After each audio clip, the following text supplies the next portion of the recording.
Welcome to the first episode of Joyfully Imperfect. I am so glad you're here with me. Let's start by talking about what I mean by joyfully imperfect, what a joyfully imperfect life really looks like, what it means. To actually go into that, I would first have to define what is joy. What does joy mean to you? Joy, a classic definition of joy, is a feeling of great pleasure and happiness.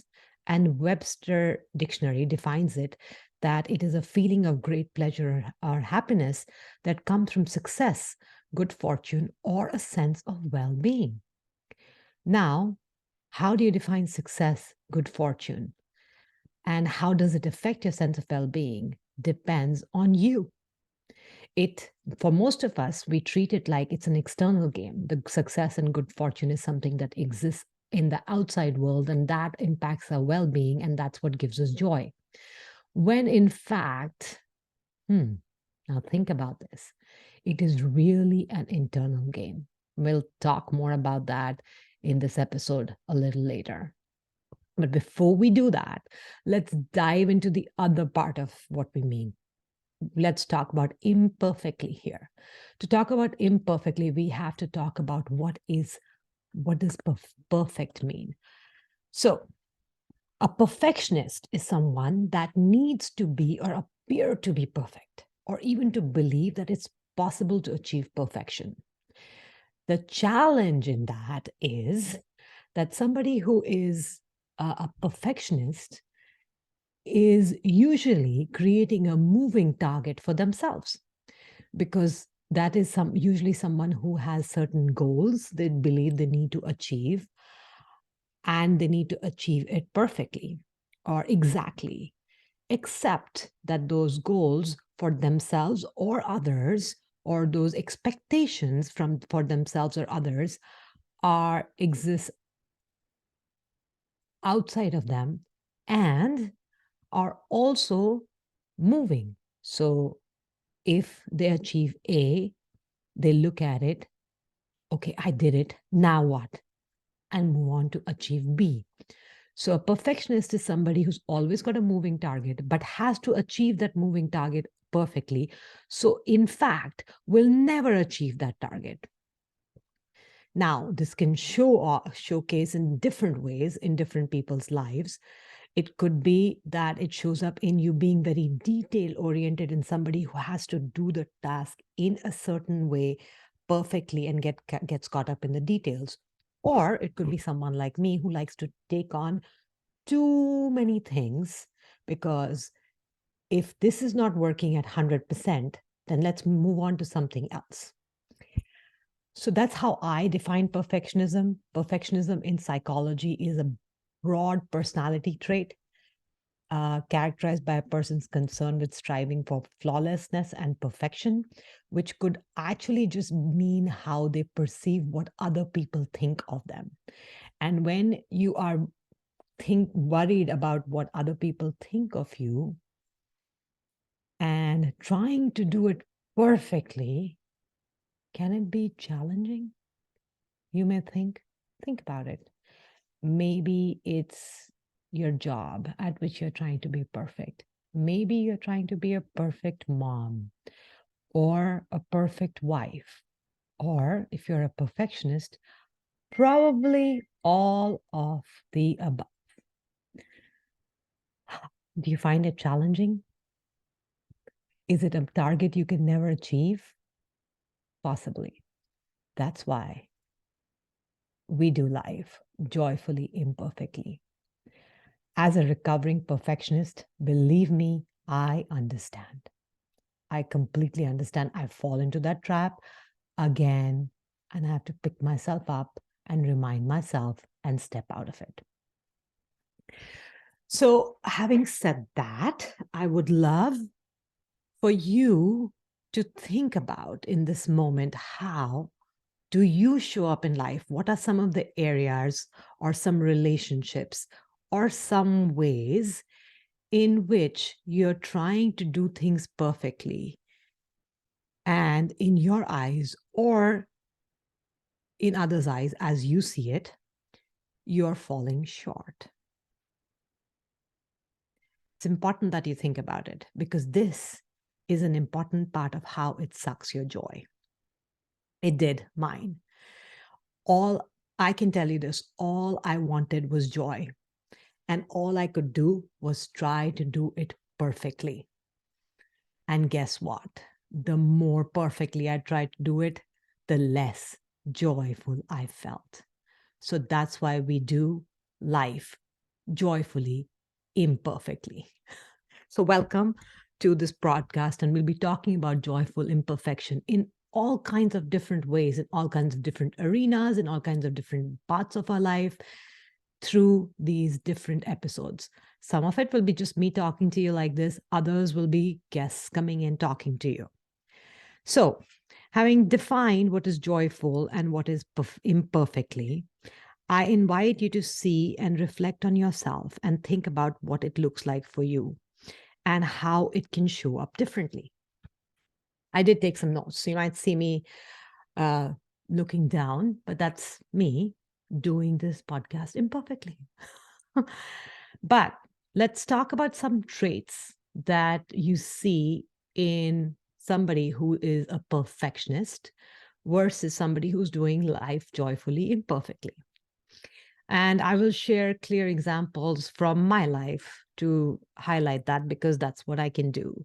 Like I said, I'm a recovering perfectionist. And one of the biggest challenges I run into is trying to get it 100% right. In my eyes, it has to be 100% right. And if I don't get to 80% and not 100%, then it's not good enough. So, that not good enough is usually a wound a lot of perfectionists carry. Well, most humans carry it to some level, but with perfectionists, that's the wound that often drives them. Not good enough.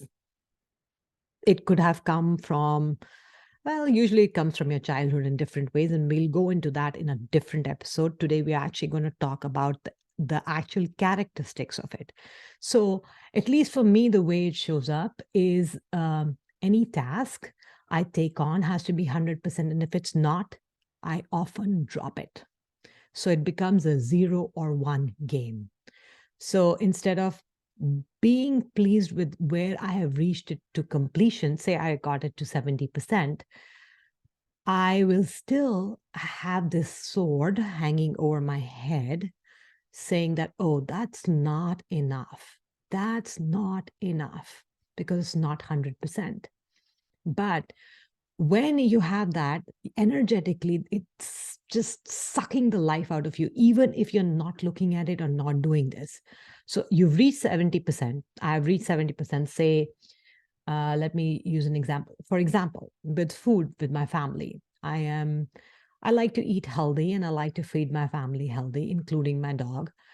Now, if we are eating healthy 70% of the time, I can be, when I'm in my perfectionist mode, I can go to the point where, like, I can be very rigid, like, this is not good enough.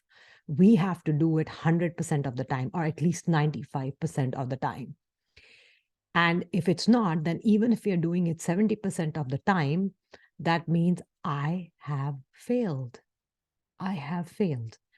And when you're thinking of yourself as not good enough and I have failed instead of I am doing the best I can, guess what that energy feels like? Definitely not joyful.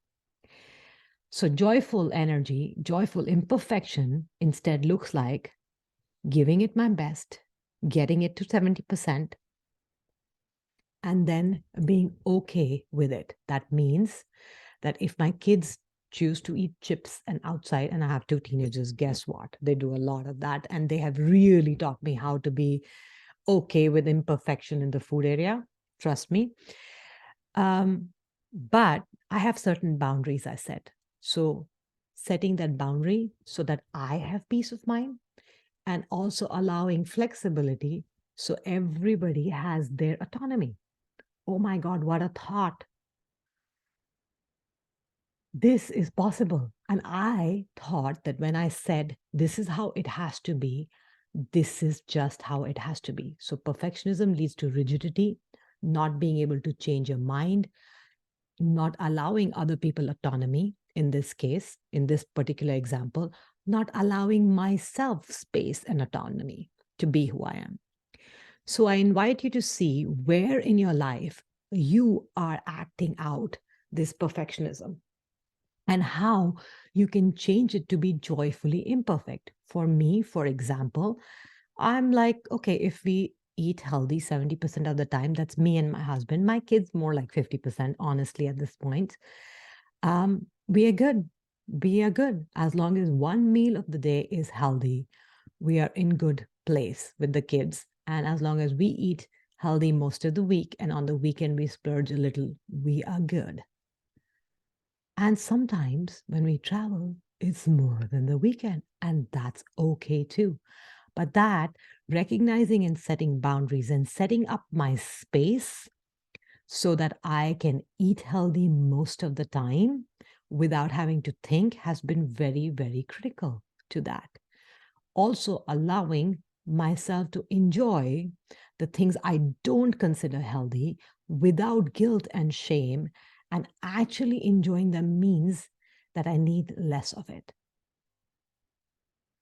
Yep, that's what joyfully imperfect looks like.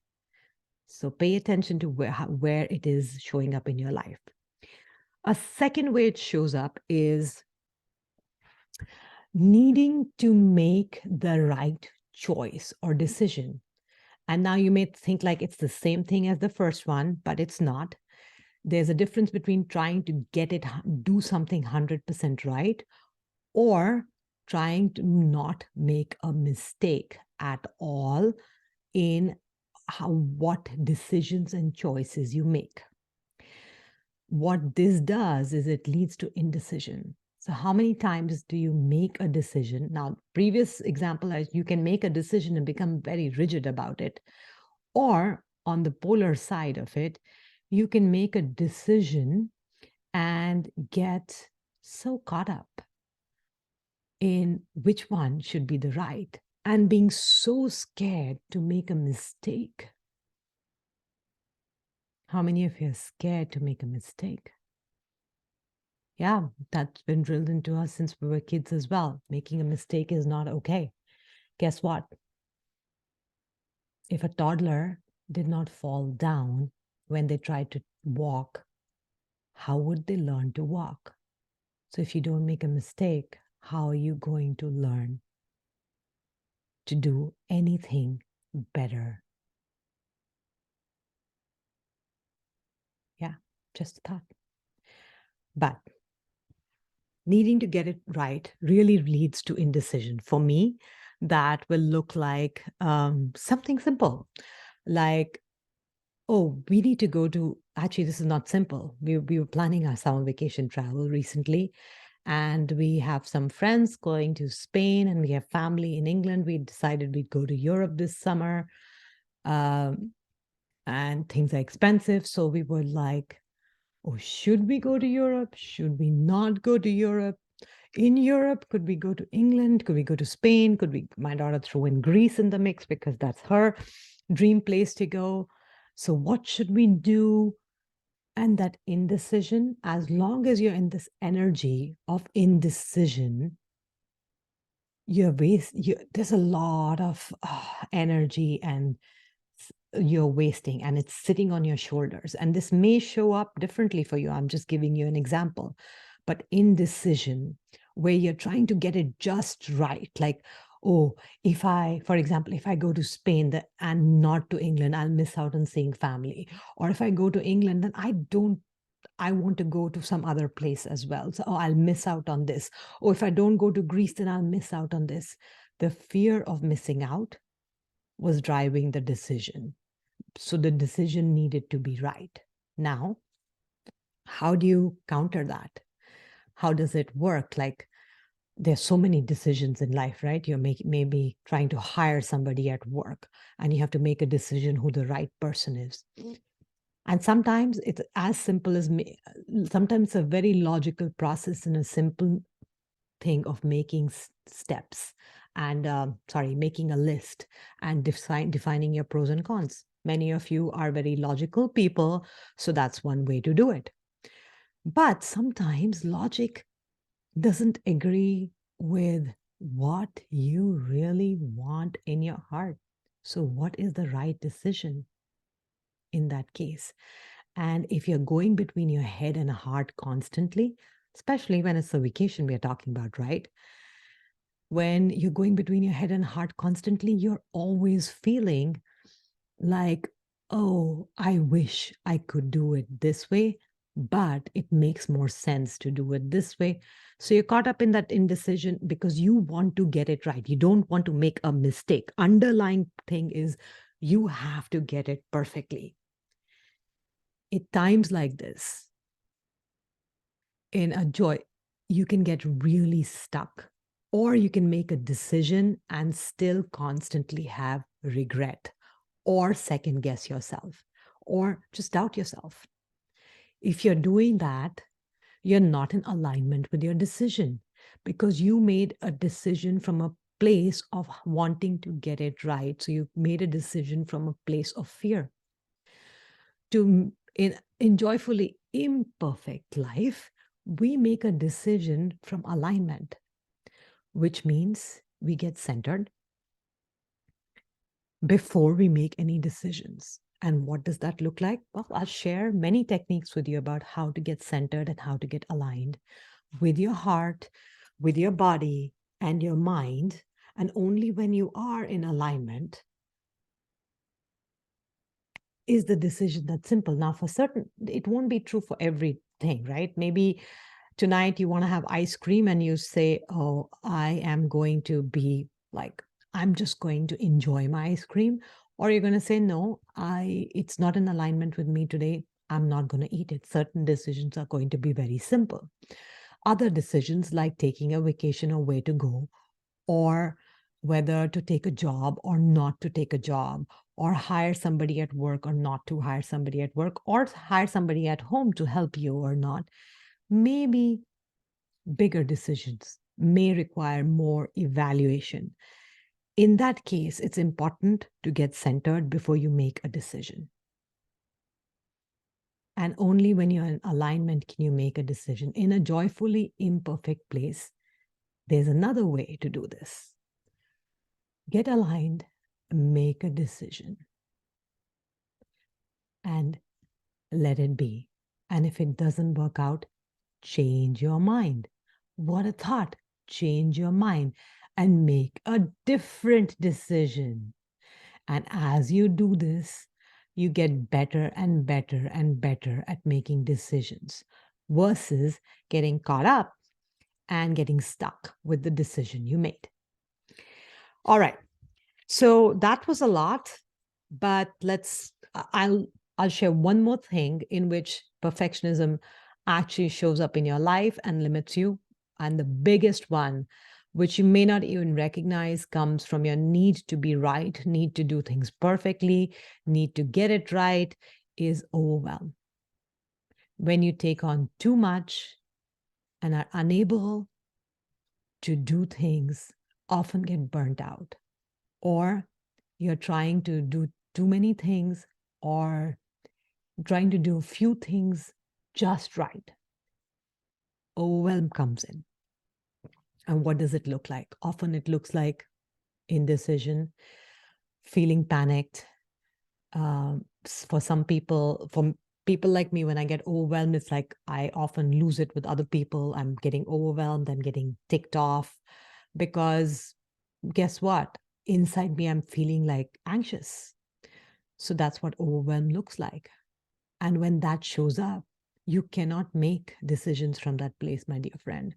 Because in a joyfully imperfect world, I'm inviting you to actually step back and give yourself breathing room first. When you rush and try to push through when you're in overwhelm, you just make it worse. And a lot of us perfectionists do that. So I'm inviting you to step back, seat yourself, breathe, take a break, make notes, write down if that helps you, talk it out with someone if it helps you, do whatever. I'll share more about, I'll share a step by step process in an upcoming episode. but that is what you do. Overwhelm comes not because you have too much to do. It's because you haven't prioritized your time. Or you may think, I don't have enough time. I don't have enough energy. It's too much. That's overwhelm. But to step out of overwhelm and to not get overwhelmed, one of the key things I've learned is to prioritize and set boundaries. That is one thing most humans struggle with. Do you? Saying yes to the right things and saying no to a lot of other things. And we'll talk about setting boundaries in another episode as well.